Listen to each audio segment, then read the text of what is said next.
Hey y'all, so a lot of people asked me to break down the basics of just how I trade.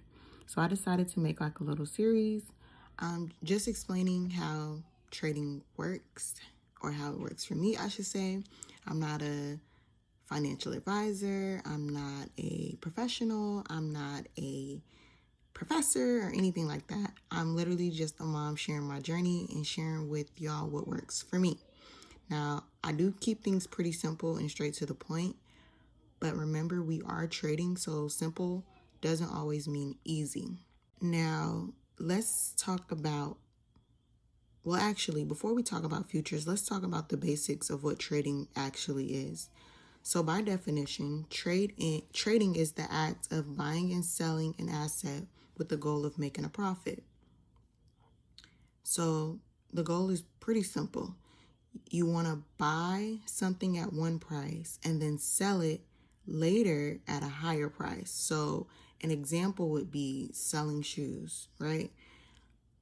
Let's say you bought a pair of shoes for $100. Later, you wanted to sell those same shoes for $150. The difference between what you paid and what you sold them for is your profit. So in this example, your profit would be $50. Trading the markets it works the same exact way. Instead of shoes, traders are buying and selling assets like stocks or contracts. So the goal is still the same. You buy at one price and sell at another price, and then profit from the difference. Now that you understand what trading is, we can get into the difference between trading stocks and trading futures. So when you buy a stock, you're buying a small piece of the company. For example, if you bought a share of Apple or Tesla, you technically own a small portion of that business. Futures, on the other hand, it's a little different. With futures, you're not buying a portion of a company, you're buying a contract and trading the movement of that market. So with futures, traders are simply just profiting from the price movement. Whether price is going up or down, you can make money. Literally, is there's no other way to put it. So, for example, if the stock market was to crash, as a futures trader, you can still profit off the stock market crashing. Okay, so let's talk futures. So by definition, a futures contract is an agreement to buy or sell an asset at a future price. So for most traders, including myself, we're not really trading futures for the purpose of trying to own the asset later. We're trading futures to take advantage of the price movement of the market. So the futures market allows traders to participate in different type of markets, like the stocks indices, like NASDAQ 100, S&P 500, also oil, like crude oil, metals like gold, silver, platinum, and currencies. So instead of owning something like a Tesla share or an Apple share or a Microsoft share, futures traders are simply trading the movement of the markets through contracts. So each of these markets move throughout the day, and then the price movement creates trading opportunities for us. So me specifically, I focus on NASDAQ and I use Webull, and I'll get into that later, how I use Webull and what it looks like on the platform and everything like that. So now let's talk money. Before we even get into how the money actually moves, let's talk about the money. So when you trade futures, every small price change can make or cost you money. A small move means a small profit or a small loss, and a bigger move means a bigger profit and a bigger loss. And this is where ticks will come in. So ticks are the way we measure those small price changes, and understanding them is how you know exactly how much you can risk in a trade. So for example, if you bought, let's say you bought SPY or NQ at $100 and price moved to 101. You just profited $1, right? Let's say you bought NQ at $100 and price moved to 99. You just lost $1, right? So that's basically how the price moves, right?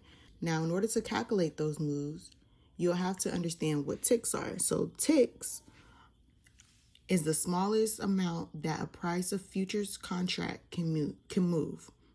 So you can think of them like steps in the market.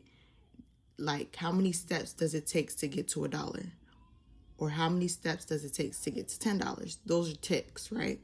Each tick has a dollar value, which tells you how much money you make or lose every time the market moves one tick. For example, in NQ, one tick is worth $5. But in micro NQ, one tick is worth 50 cents because you have the regular NASDAQ and then you have the micro NASDAQ. The micro is 1/10 of the mini NQ. NQ is just the regular. Micro is just 1/10 of that NQ. So if NQ was worth 200,000, MNQ is worth 1/10 of that. All right. So I want you guys to screenshot this because you're going to need it when it comes to calculating how much you are willing to risk when it comes to taking a trade. Especially if you're going to be trading different types of markets, you want to know which each tick size is, because as you can see, when you get into gold, each tick for gold is worth it moves 10 cents. So the tick values change. Once you get to $1 on regular gold, it's worth $10. But once you move $1 on micro gold, it's worth $1. So it's good to have the information on hand. So just make sure you screenshot that. I'm gonna give you a second so you can do that. Okay, so now let's put everything together and calculate like the potential profit and losses using ticks. So let's start with what a tick is. So remember, the tick is the smallest movement in future. So in NQ, one tick, which is a 25-cent move, is worth $5. But on micros, one tick, which is still a 25-cent move, is worth 50 cents, right? What is a point? So a point is a larger price movement, but it's made up of 4 ticks when it comes to NASDAQ, right? So for NQ, 1 point, which is $1, which is 4 ticks, is worth $20. And on MNQ, 1 point, which is $1, which is 4 ticks, is worth $2. And remember, I said MNQ, the micro, is 1/10 of regular NQ. So that's why you see it go from 20 to 2, because it's 1/10, right? So again, let's start with NQ. Let's go over the examples to actually so you can see it kind of makes sense a little better. So let's start with NQ. Let's say price is at 18,000 and price moved to 18,001. Price moved 1 point, which is $1. $1 in NQ is worth 4 ticks. So your profit would be $20, or your loss would be $20, depending on what side of the market you were on, right? Now, how would you have calculated that? Simple. If we know that on NQ, 1 tick is 25 cents and 1 point is $1, and that dollar is worth $20, and price moved from 18,000 to $18,001, that means 4 ticks, which is 1 point, equals $20. All right. So let's do another example. So again, NQ, if price moved from 18,000 to 18,025 cents, that means it moved 1 tick. And we know 1 tick is worth $5. So our profit and our loss would be or our loss would be $5. Okay. Let's do it. We're going to do a harder one so you can now actually see how it works. So let's say price moved from 18,000 to 18,100. That is a 400 tick move. How? Because we know that it moved $100, right? That's 100 points. We know $1 is 4 ticks. So 4 times 100 is 400. That's how you know how many ticks you have. Now that you know you have 400 ticks and every tick is worth $5, 400 times 5 is $2,000. So if you were in this trade and it moved from 18,000 to 18,100, that is a 400 tick move that was worth $2,000. And depending on what side of the trade you were on, you would have profited $2,000 or you would have lost $2,000. So that's how it works. And a formula that can help that you can screenshot, or if you keep the screenshot from the other slide, you'll have it so it make more sense. But the formula that I use is price movement times tick value times the number of contracts equal profit loss. So price movement would be like 400 ticks times $5, because that's how much the tick is worth on NQ, times however many contracts I want to go in. So we can go 3 contracts, 10 contracts, things like that. Let's say we went 10 contracts on C example. It'll be 400 times 5 times 10. That would have been a $20,000 profit or loss. That's how that works. That's how you calculate. So this is why understanding ticks is so important, because it shows you how much money is at stake every time you enter a trade. And usually beginners like to start off with the micros. So micro NQ, micro SPY, on futures it's called micro ES.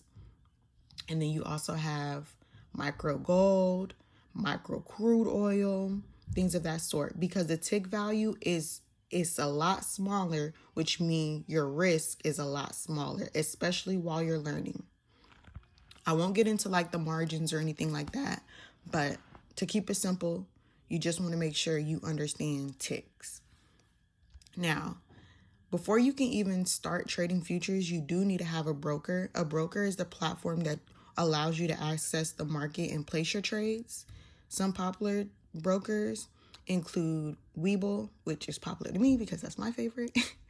Tradeovate, which is another popular one. And then Interactive Brokers is a good one for people that aren't in the US, because I do have family in a different country. So each broker has different features, different fees, different tools, specialized to that specific brokers for us traders to use. But again, personally, I like trading futures and options on Webull because I like the platform itself. It's super simple, super user friendly. You have access to majority of all the markets like NASDAQ, S&P 500, even options trading, things of that sort, along with charting tools. You can chart. You have real-time data. You don't have to pay extra for anything, if you were using TradingView. And I know TradingView is super popular as well. Nothing against TradingView at all. I did use TradingView until I switched to Webull and seen that they had the same exact feature that I love, which I'll get into that in another video. But they have all of that to help traders analyze the market. So before you do anything, choose and do your research. Choose a broker that you want to use. And if you're going to be using Webull, I'm going to stop here because I don't want to overload anyone with information. I'm going to be breaking it up into a short series so that it's easy to follow and easy to digest. But in the next video, I'm going to walk you through how to set up your Webull account and then show you how to place trades on Webull, show you my chart on Webull. And that's whether you have a laptop or you're doing it on your phone. I'm going to show you both ways just so you can get an idea of how trading actually works. So I'll see you guys in the next video.